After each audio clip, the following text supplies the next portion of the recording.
Time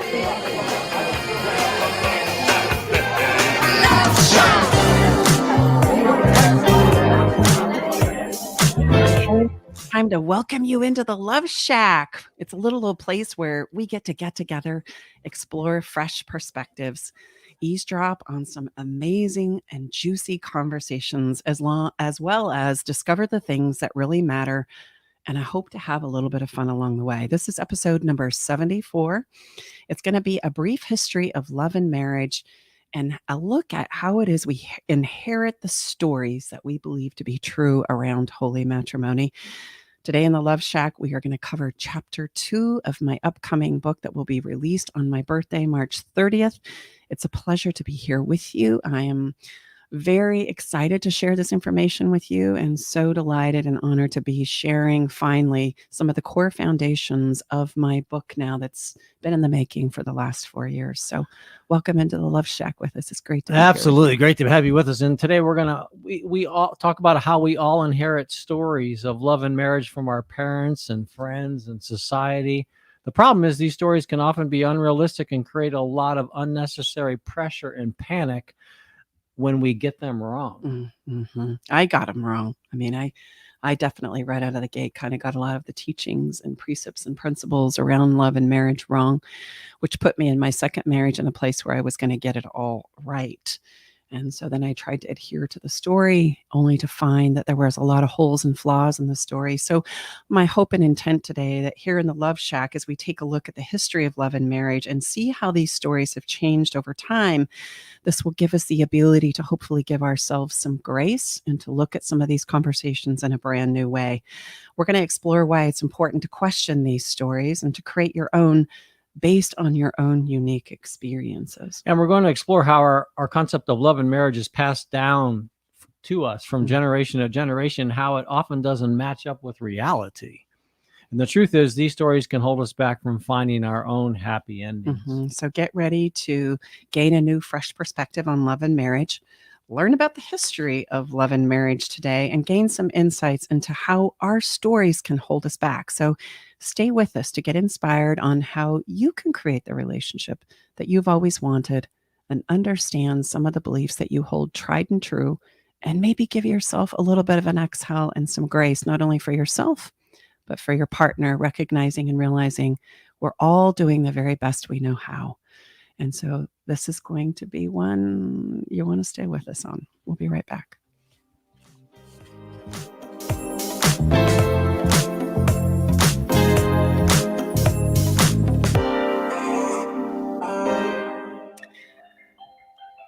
I met Stacy and Tom about 2 years ago. I was at a point in my relationship where I was ready to file for divorce. Not that I wanted to, but I just felt hopeless and helpless. I'd been through other counseling and coaching and didn't find any success.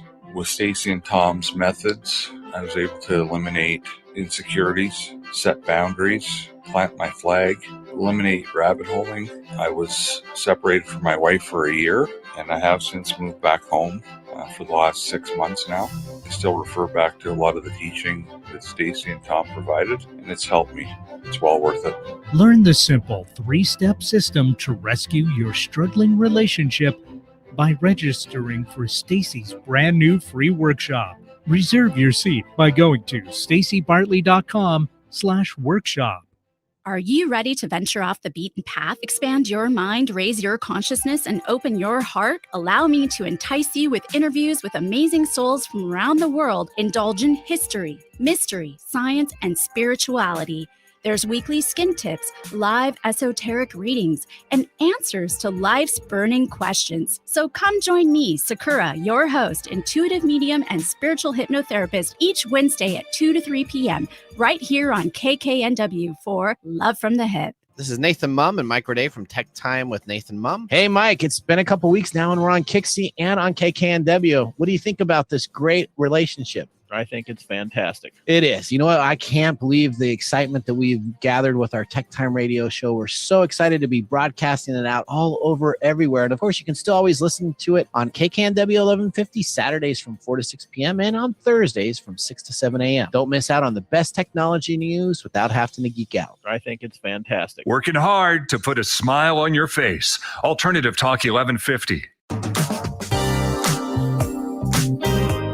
Welcome back inside the Love Shack. Great to have you here. We are your hosts, Tom and Stacy Bartley, along with our incredible engineer at the helm of Spaceship KKNW, Eric Ryder. And just a couple quick housekeeping notes, because I realize if this is your first time listening, number one, thank you. Number two, you may not like, who are these people? We're Tom and Stacy Bartley, and we help couples rescue their relationship and ultimately create a lifetime of love. That's what we're all about. And we are talking about chapter 2 of my wonderful wife's upcoming book. And the name of that book is Feeling Like Your Marriage is Dead. Now take a pause and a breath and please hear the subtitle, A Divorce Mediator's Guide to Ensuring a Lifetime of Love. Mm-hmm. And we're going to jump right into the heart of the matter. We've got a lot to share. Another important housekeeping note is after our show is live on KKNW, and thank you to KKNW and the team. We so appreciate working with you guys. It's uploaded to all the podcasts. So wherever you listen to a podcast, you can find it. And more importantly, or as importantly, there's very comprehensive show notes. Our daughter Brooke is huge behind the scenes, helps us look good, smell good. Mm-hmm. And she puts everything up on our podcast page. So everything we've talked about, you don't have to worry about trying to write it down. It's all there for you. We also transcribe every single episode. So if you'd rather read it than listen to us, that's available for you as well. Mm-hmm. That's absolutely true. So let's dive into the heart of the matter. The heart of the matter. Here's the thing. Our stories and what we're going to cover today and why it's relevant is when challenges arise and life gets messy, we do begin to weave a story about where we failed at following the rules. Essentially, where is it we got it wrong? How did I make a mistake? Right?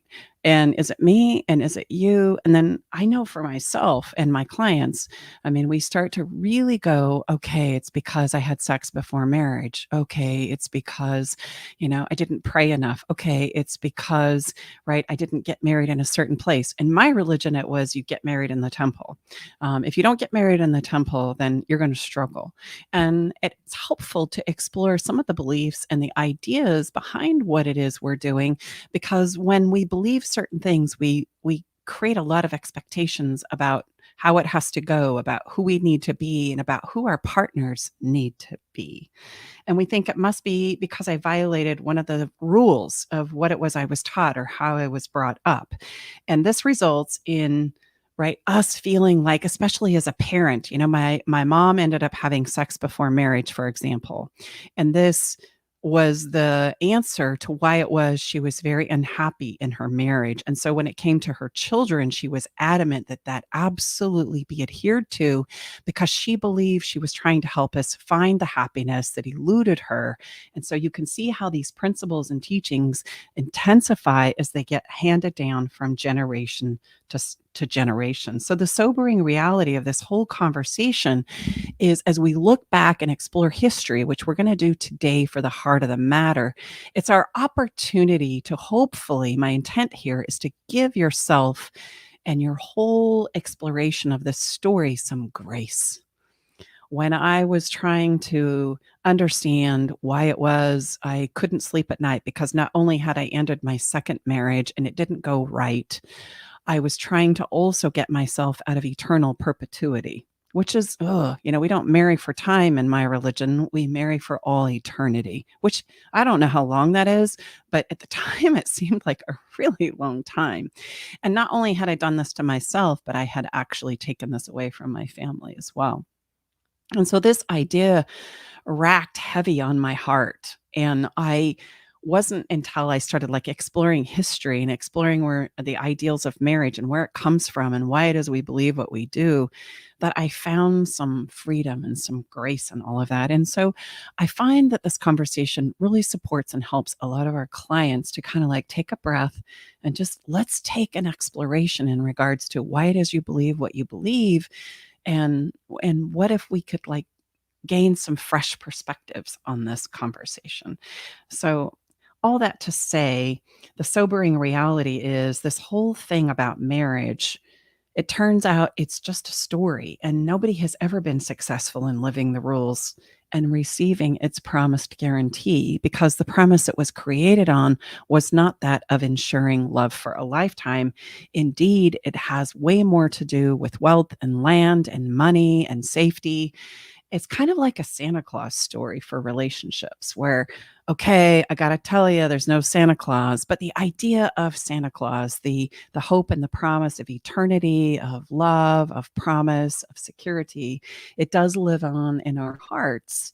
And that's not necessarily a good or a bad thing, but it is like a story. You have anything to say about that? No, none of this is intended to other than expand your vantage point, bring some new context and relevance to what it is that many of us are navigating, and it is not serving us and how it's holding us right now. Mm-hmm. And as you might expect, many come from historical, national, and religious doctrine. So, as a disclaimer, I want to confirm that our commentary on these thoughts and feelings is not meant to disrespect any religious affiliation or nationality. I honor them all. We truly honor them all. Our only intent here is to share information about the historic past of holy matrimony and present its frameworks so that you can determine why you personally support certain aspects of marriage or why you might find yourself opposing them. And that is a great place for us to land. So let's dive in, shall we? Absolutely. Anything else you want to say about No. that before we move on? Okay.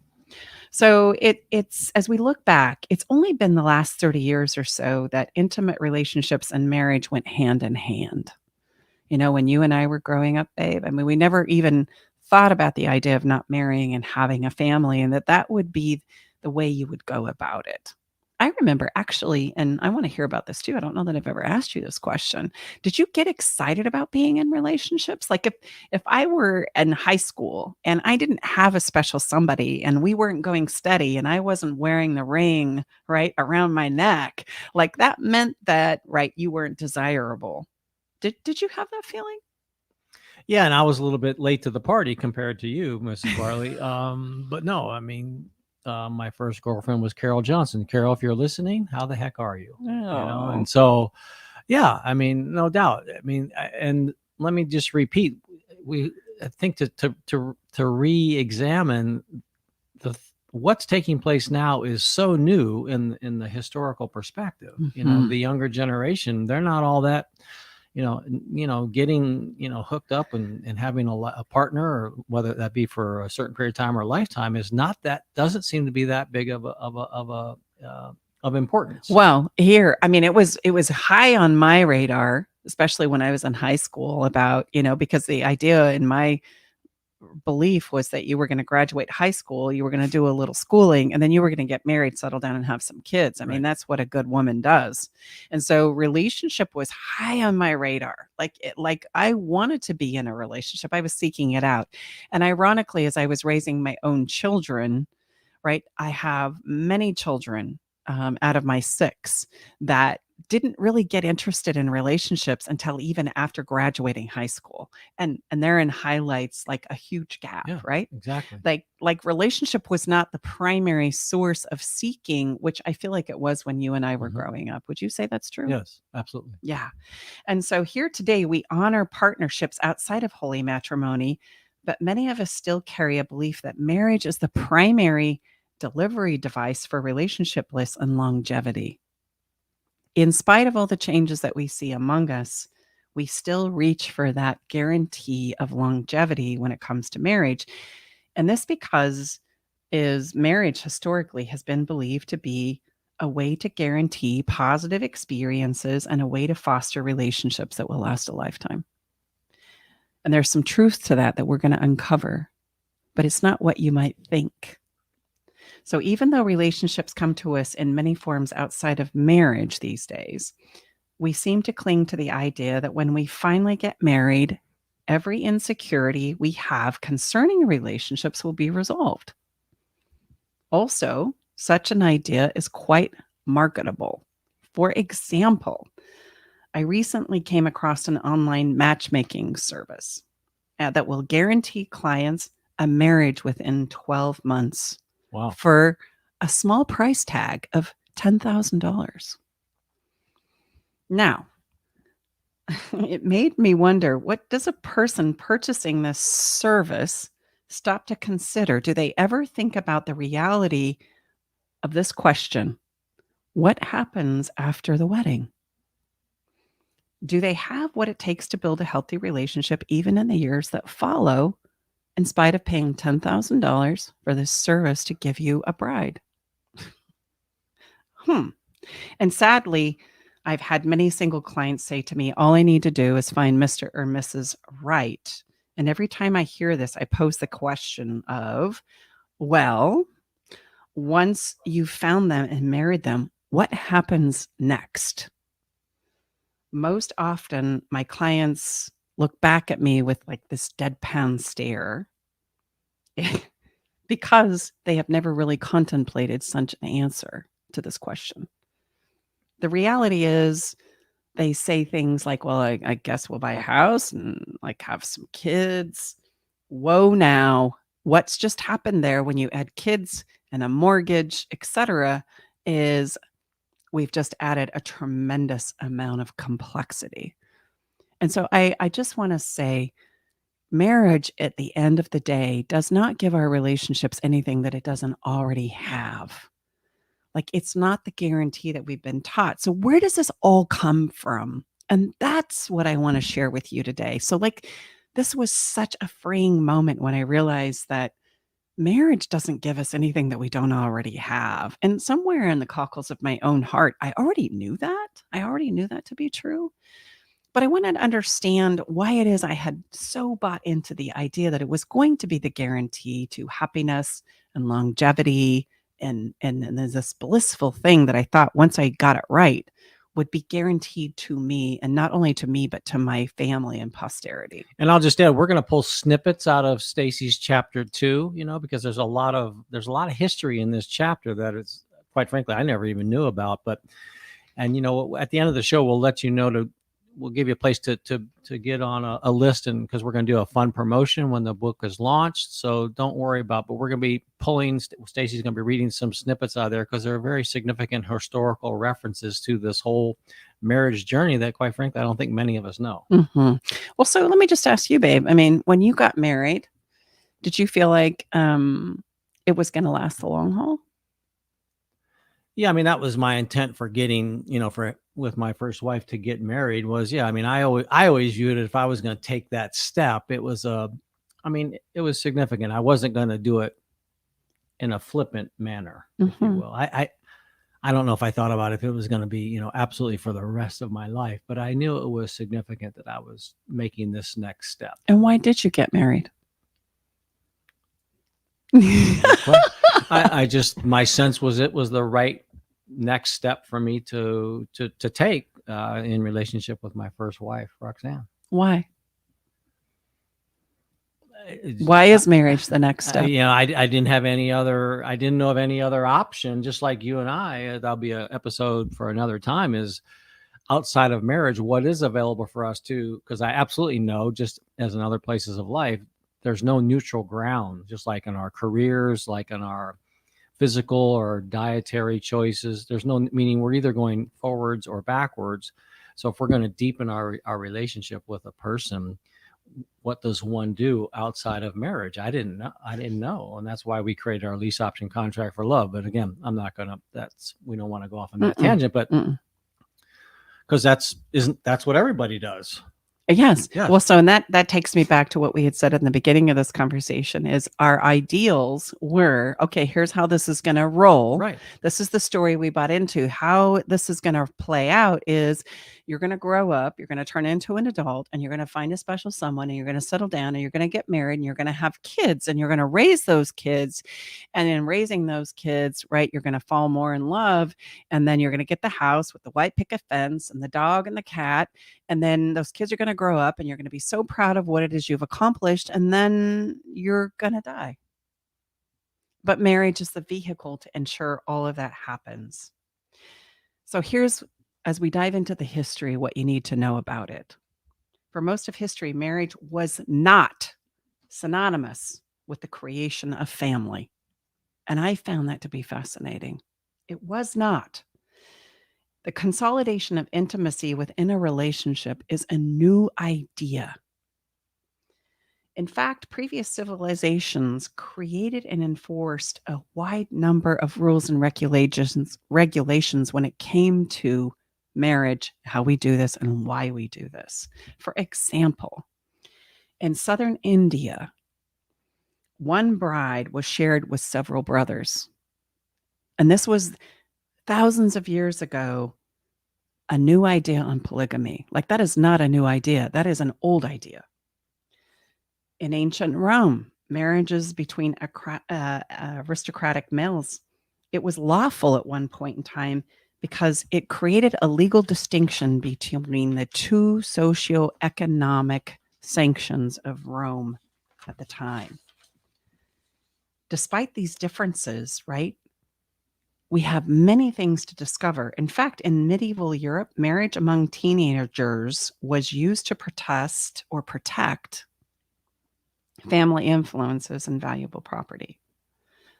So these systems of marital processes, historically over time, right, all have a common link that marriage could be only considered legitimate if both parties were of the same social class. And that's very important because in Europe, medieval Europe, forbidden by law was to marry up or down in your social class. Like, you were defined by your social class. It was legally forbidden that, for example, a peasant marry up into some of the more economically rich socioeconomic places of society. So that was illegal. That was completely not illegal. allowed.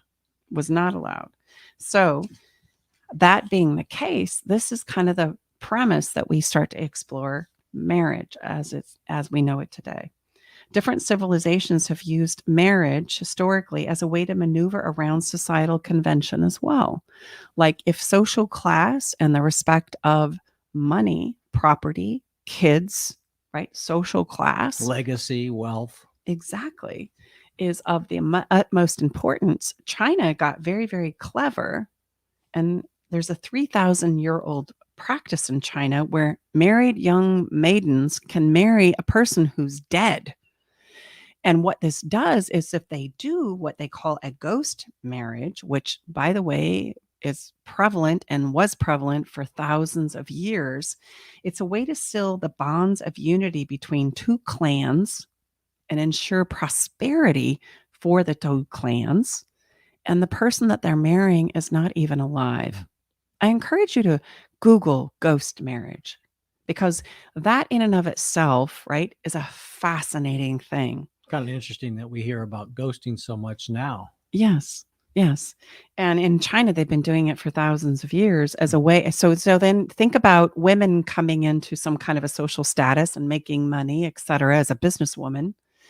And what ends up happening is, heck, if I marry, I'm going to kind of give all that away. So I'm going to marry a dead person. And then in marrying that dead person, I don't have to be constrained by the obligations of marriage, and I retain my social wealth, my prominence in society as though I am a married person, and I can avoid all of the social, like, prejudice and judgment by being unmarried in my culture and in my society. That's fascinating when you think about that. Iran, we think of Iran or Muslims to be somewhat conservative. In 1979, after the revolution happened, there was garnered legally a temporary union where you could be seen in public together as a boy and a girl. Not only could you be seen in public, but you could also get a 24-hour pass to have sex. It's called a mola, and you can also Google that. And a mola was issued so that we could be given this opportunity to explore something outside the realm of, right, marriage. Is this going to work? Are we good for each other, etc.?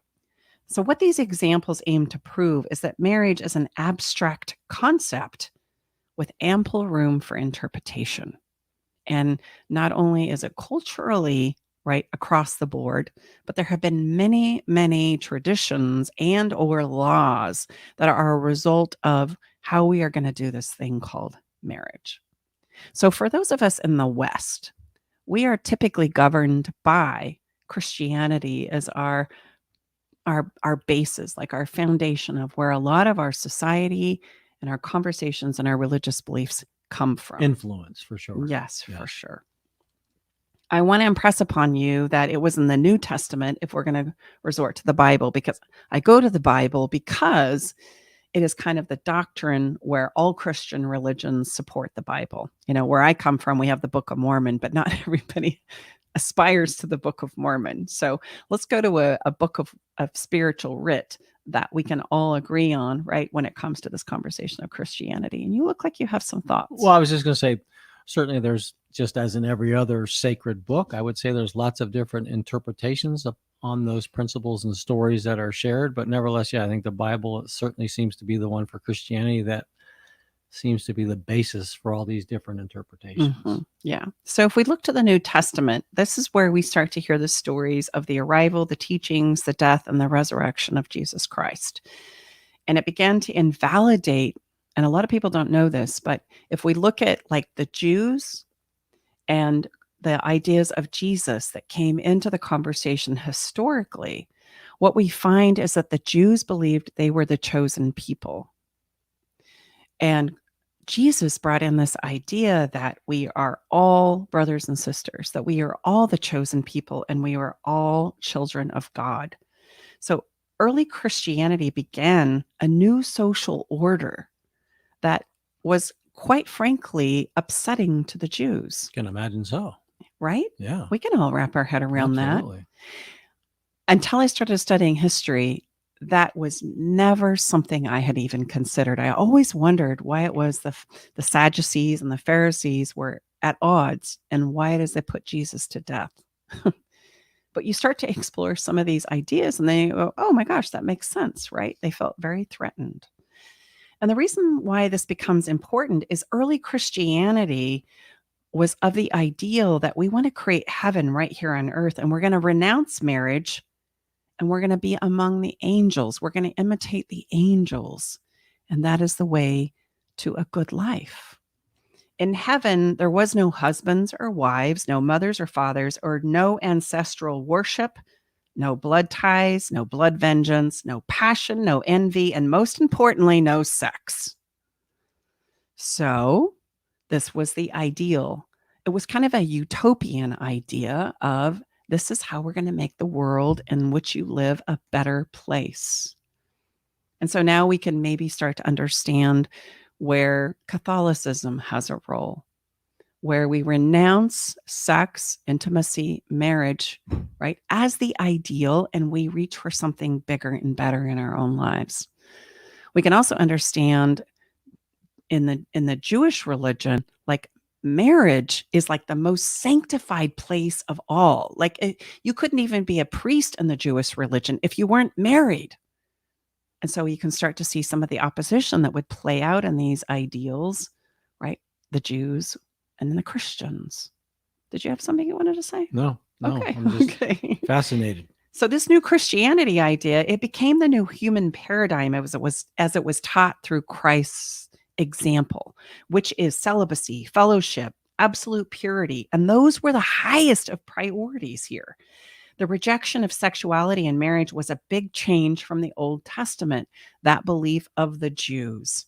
So Hebrew society, as I said, it holds marriage as the highest, most appropriate ideal. So securing a place in heaven became our motivation, and that was more important than any social arrangements because marriage was not necessary if one wanted to live among the angels. I mean, makes sense if you're following the literal interpretation. Mm-hmm. So whenever modern day religious conservatives get nostalgic on holy matrimony and the sacred traditions of marriage that reach back into the history uninterrupted for thousands of years, what they may not realize is that this is based off the Sadducees rather than the spiritual ideas of the Pharisees, which Jesus subscribed to. Christianity in its origins simply did not share that deep and consistent historical reverence towards matrimony. Did not exist. And I remember in my own place, like, oh my goodness, not only do we marry for time and all eternity, like I had said, that thought gave me a tremendous amount of grace to begin exploring further that maybe I didn't screw this whole thing up, that maybe there were some other answers that I just hadn't uncovered yet. And I could take a breath and sigh and not feel so guilty and shameful, right? I bet so. Yeah. I mean, and again, this is the intention of this chapter, right? Correct me if I'm wrong, babe, that you said I've got to get some context and share this with others that I would sense, and it's what a lot of our clients that come in and work with us, right, they're navigating these same type of issues. Yeah. So you might notice that there's a huge, large gap in the narrative. Like if marriage was seen as a distraction from the worldly projects in early Christianity, then how did we come to embrace what it is we believe to be true about marriage today? And so as this history unfolds, many early Christians actually rejected the call to celibacy. And instead of doing it through any guise of belief system, they would simply marry in their villages and in their homes. And their marriage was very much just any ordinary day. And they would proclaim themselves to be married. And thus that's what it had become. Also, especially in Western civilization, divorce existed too. Even in the 10th century, it's interesting to note that women in Europe had more rights to assets and property and the claiming of their children than they would have 7 centuries later in Puritan America. I know, right? Like women in the 10th century had much more rights legally than women in the seven centuries later in Puritan America. And this is because marriage became a civil convention. People lived in cities and villages rather than trying to make up settlements, be in the wild, wild west in Western civilization. And I just want to note here, originally, marriage and the accumulation of a clan, it meant you were safe. And so we would go from being families to being clans to being tribes. And eventually that turned into dynasties. And those dynasties went to war, right? And there was a lot of religious wars as well as genocide that was the outcrop of those wars. And just interesting to note. So in reality, in early Western civilization, marriage became a business arrangement. Love had nothing to do with it. In fact, the most important business arrangement was going to be who it is you married and how that impacted your family, your legacy, your clan, your tribe. And this arrangement would be one of the most important arrangements that you would ever make. So landing a good spouse is kind of equivalent to getting into a good college or ensuring your tenure. It was a big deal. And the family got involved in arranging these types of things so that whatever social class or status that we had would continue to be enjoyed. And if you could marry up, oh, wow. Ever heard of the Cinderella story? Mm-hmm. Right? That's an example of how important this business arrangement had become. And the eternity of marriage, it's important to note the eternal marriage concept and idea, that came about in 1215 during the reign of Pope Innocent III. And how this happened is he declared that divorce was illegal under the Catholic doctrine. And the reason behind it had little to do with any kind of an analysis of spirit or reaching for being one with God. In fact, it was actually wanting to keep track of the wealth, which is sobering. This idea actually became how it became spiritually and nostalgic was the contract vows that we say, and the two shall become as one. And what was instigated at this time was a little thing called coverture, or the Law of Coverture, which is a French term for when a woman marries a man, she will then give over all of her legal rights, her ability to sign contracts, to have access to land, property, and children, and the two shall become as one. That's where that comes from. Wow. Right?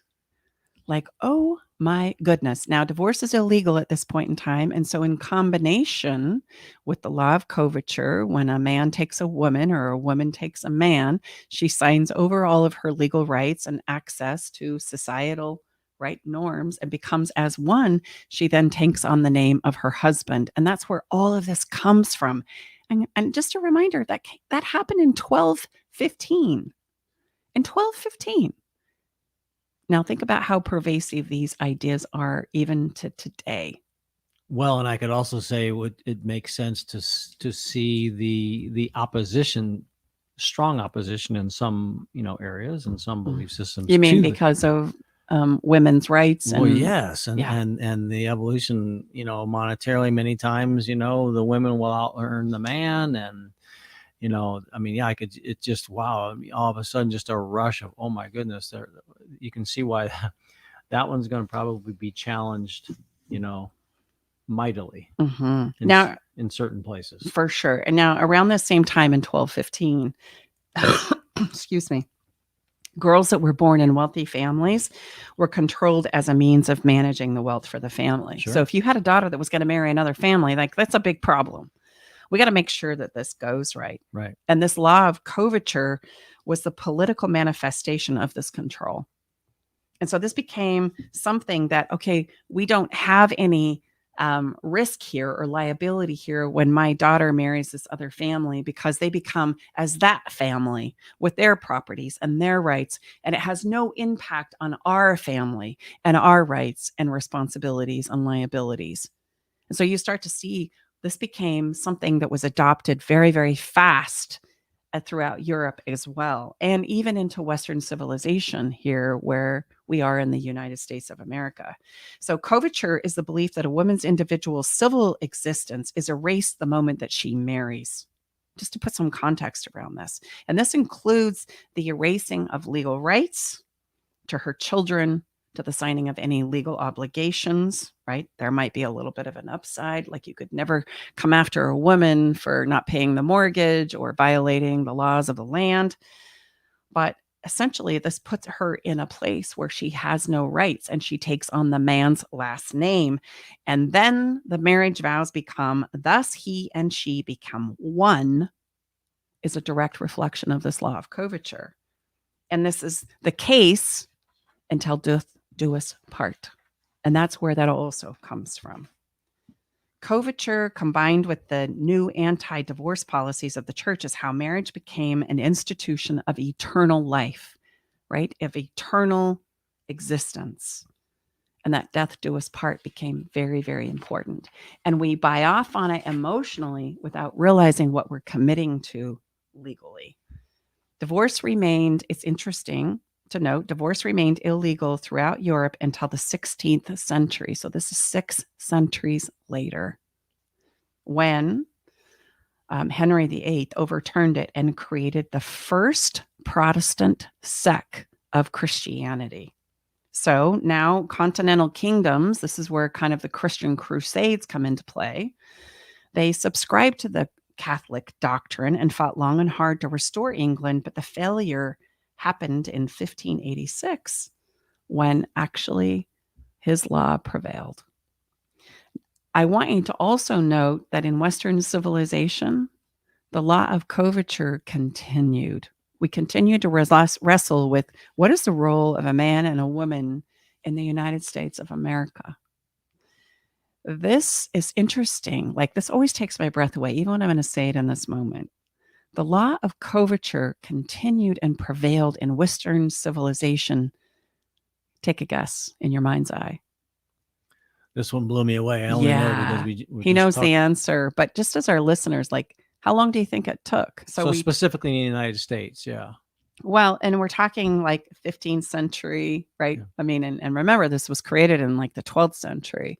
So now we're all these centuries later. It wasn't overturned finally in the United States of America in all 50 states until 1975.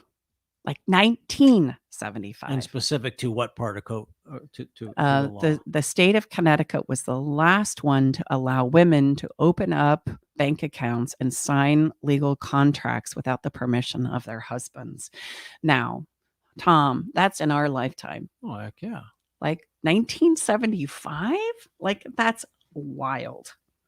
So just think about what we've just talked about. Think about all the many ways that marriage has transformed and changed over time and centuries. Right there, we've just traveled a lot of like ups and downs and morphing and transformation, right? The entity of marriage has become many, many things in just this short conversation and review of history that we've shared with you today. And it's changed in my lifetime dramatically. In the short 50, soon to be 8 years that I've been alive on the planet, I've seen tremendous change around these ideas of marriage. And just to highlight for many of us, right? In 1967, that was when interracial marriage became legal. And what about same-sex marriage? Well, that's only been since 2010. Right? That's a very new conversation and We're only talking idea. 12 years. Yeah. And what about the idea of not marrying at all? That is a very new idea. Mhm. That is a very new idea. And yet we have more couples living unmarried and having children out of wedlock than ever before in history happening. That's happening right now. Like, there is no marriage that needs to happen if we want to have a life and build a family together. There are many, many couples that are saying, nope, not for me. And so, this causes me to look back over my own life. And I was raised and born in 1964. And when I was raised as a young woman, I remember serving breakfast to my brothers. Like, I remember being in charge of keeping the house and not being allowed to work out in the yard. I also remember my grandmother not using her own given name of our villa, but using her husband's name, Mrs. Ray Perry Greenwood. I also note that my mom fell in love with somebody who was outside of her social class. Her family was very wealthy and very prominent politically, right, and communally in the state of Utah. He was the mayor of a little town called Murray. And when his daughter fooled around and fell in love with a simple farm boy from Riverton, that was a problem. That was a really big problem. And there was much to do about that. And so these conversations prevail today. They really do. They are on our minds today, and yet we have no idea where they come from. Yeah, and again, my sense is there's great even just going through this conversation and preparing for the show, there's great appreciation, like you said, babe, and also giving ourselves some grace and understanding that this institution that we call marriage, we think it's a set it and forget it. It's been the same way that, for however long we've been practicing it, and nothing could be further from the truth. So I think that's very good news, meaning this institution takes on the societal beliefs and evolutions, that happen. And Stacy just shared some very significant ones. So my sense is it's going to continue to do so. And then also it's going to also have some people, like what's happening now, percentagely and by the numbers, are choosing not even to participate. Mm-hmm. Absolutely. And as I look back, I was an oddball because my father died when I was really young in like 1970. And I was the only person on the block who didn't have a mom at home. She was at work. Everybody else's mom was home. Mine wasn't. And I'll never forget being at a friend's house. And, because my mom worked, we had breakfast and dinner together, which was very common at that point in time in history as well, traditionally. And I remember my friend's mom telling me that I needed to go home for lunch. And I looked at her with all the innocence of a child and saying, lunch? Like, what's lunch? I don't even know what lunch is. And she was horrified that this child that lived on the block didn't know what lunch was. Because, what kind of a mother would not feed their child lunch was where she was coming from, without realizing, we didn't have lunch because there was nobody there to prepare lunch. And so lunch didn't exist in my life. Sure. Also, what didn't exist is step families, that word. Also, what didn't exist was a single parent household. Like I didn't know anybody in my community that was divorced. Did you? No. Yeah. I It just didn't exist. It didn't Or happen. it certainly existed, but it wasn't talked about. Yeah. It existed, but it was not talked about. Very well said. Absolutely. And so, oftentimes my mom would get angry that people didn't realize she needed more help than she needed, especially in our church and our community that we grew up in. And then she would say, gosh, I guess that's a good thing. They think I can handle it all by myself, where everybody else had a 2-parent family. Right. So as we land this heart of the matter, Mrs. Bartley, what do we want? What's some takeaways for our listeners? Because my sense is we've stirred the soup pretty significantly here. So what would you say would be some helpful takeaways as we start to land this and take a short break? Well, the reality is this. Marriage, it morphs and changes over time as culture, society, ideas, beliefs, perspectives change. And this is why the institution of marriage has survived thousands and thousands of years, because indeed it does change. I always have the joke that, about the time marriage was going to take a significant nosedive between heterosexual couples, the gays rushed in to save the day, saying, no, wait, I want to be married. I want to be married. Don't count me out. I want these rights. Right. And I want you to look at it's the legal rights right now that we want from marriage. In fact, if we, in the spirit of full disclosure, that's the reason why you and I got married. It wasn't because we thought it was going to give our relationship anything that it didn't already have. In fact, I declared to Tom, I don't want you to be here out of obligation. I want you to be here in this relationship with me because you want to be here. And that's it. That's the long and short of it, because I had already lived a marriage of obligation, and that didn't go so well. Right. So I wanted a different kind of a relationship. I wanted a relationship based on love and respect and desire. I wanted you to be and here. Interestingly enough, to be fully transparent, a marriage of obligation, as the statistics will tell us, have better long-term results than a marriage of love. Is that correct? Yes, because you have the emotional shame and guilt and obligation that keeps you in it, even though, in many, many ways it's not working for you. So, contrary to popular belief, marriage that is built on the ideals of obligation lasts longer than those that are built on love. Interesting. Who knew that obligation was going to snuff out the ideals that we hold today of love? It happens. But don't fret. Not all is lost. This story will continue. And I would say what it points to is, what if you've listened to us for any period of time, is a great relationship. Number one, the rules that apply are the rules between the people involved. And number two, it's not a set it and forget it experience. If you want to have a great relationship, then we have to continue to learn and grow and develop new skills and practice those, because who we are when we got married 10, 15, 20 years later, we're nowhere near that same person. So it's a very, very dynamic process, and it requires the approach. Our experience would tell us that. Absolutely.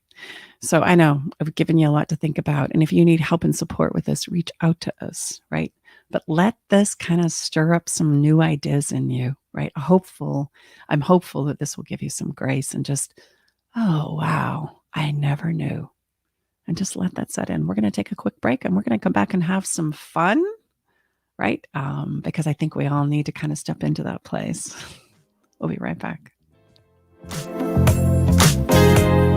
Hey, babe, did you know that the average couple spends only 2 hours a day with each other? And the majority of that time is spent eating, watching TV, and surfing social media rather than connecting with each other. And if children are involved, my gosh, it's even less time than that. I know, babe. That's why you created our conversation cards for connection, because they're the perfect conversation starter. So the next time you're sitting on the couch, rather than turning on the TV or grabbing your phone, pull out a card and get ready for some good old-fashioned laughter and love and connection. Yeah, you can get your cards at stacybartley.com. Real people, real life, real radio. Alternative Talk 1150.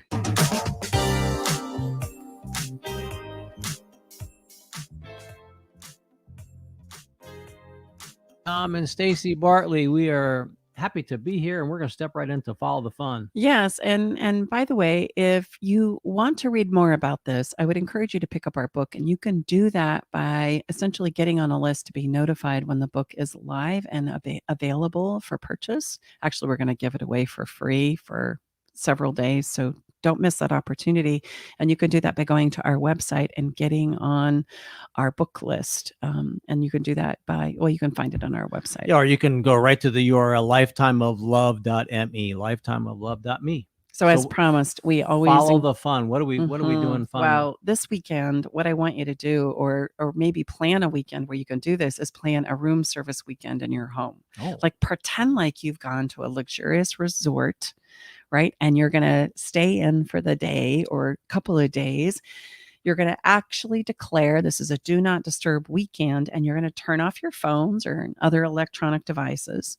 You're going to purchase yourself a couple of luxurious robes to just kind of lounge around in, right? Those white cotton terry cloth robes that are kind of really wonderful and soft, right? You're with me? You're going to stock the bar with whatever favorite beverages you deem appropriate. I think ours would probably be full of wine, Champagne. but some of you might like some favorite cocktails or mocktails, right?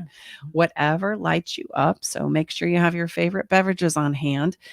You're going to order DoorDash for all of your meals. It's going to come right to your door, just like room service does. And don't forget the gourmet chocolates, which is one of my favorites. You're going to settle in and stream your favorite movies or shows, and even throw a few card games or board games around if that's kind of your thing. Hotel La Homa is a great place to be. Hotel La Homa. So create one in your own life. I want you to know you have the power to do that and pretend like you're at a wonderful, luxurious hotel.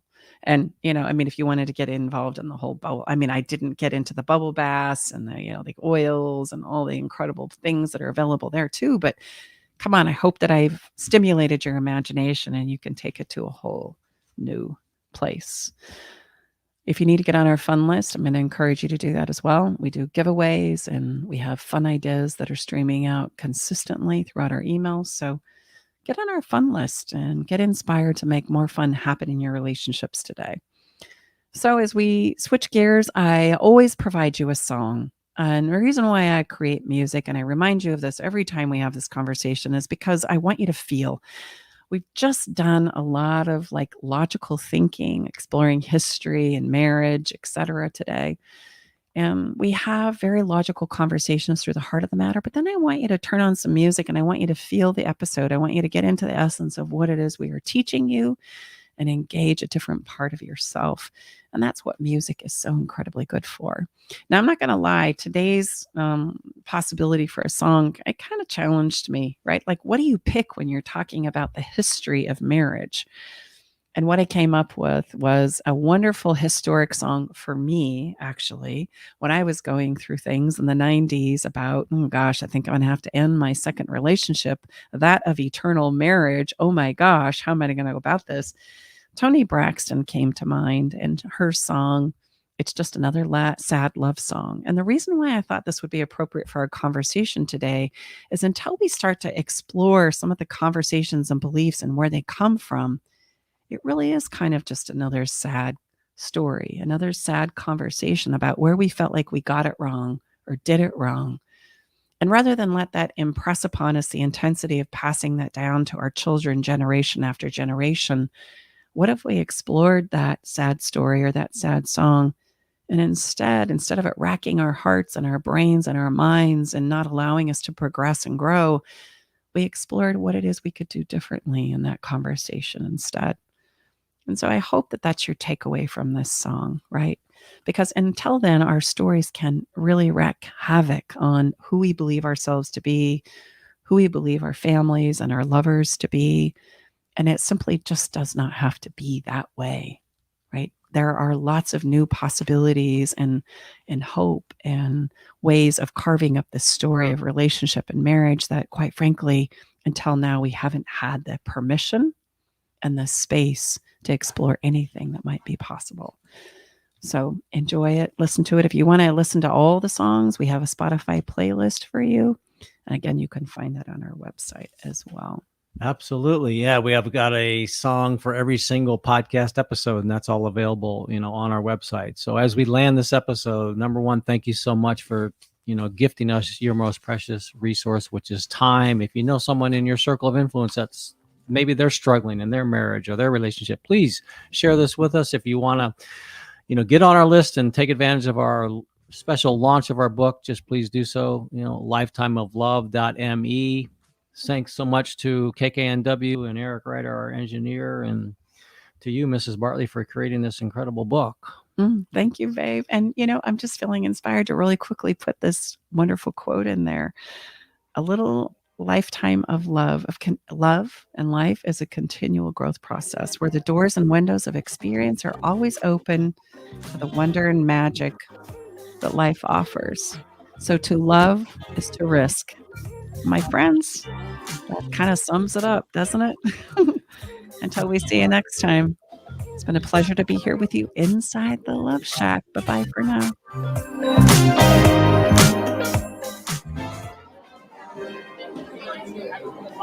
Thanks for joining us today in the Love Shack. We hope you came away with something that made your toes tingle. To learn more about everything you heard on today's show, go to stacybartley.com/podcast. Love the show? Help us spread the love by sharing the show with others. Okay, everybody, time to go. We got to close the doors to the Love Shack for this week. You don't have to go home, but you can't stay here. Come back next week, though, and join us for another edition of Love Shack Live with Tom and Stacy Bartley.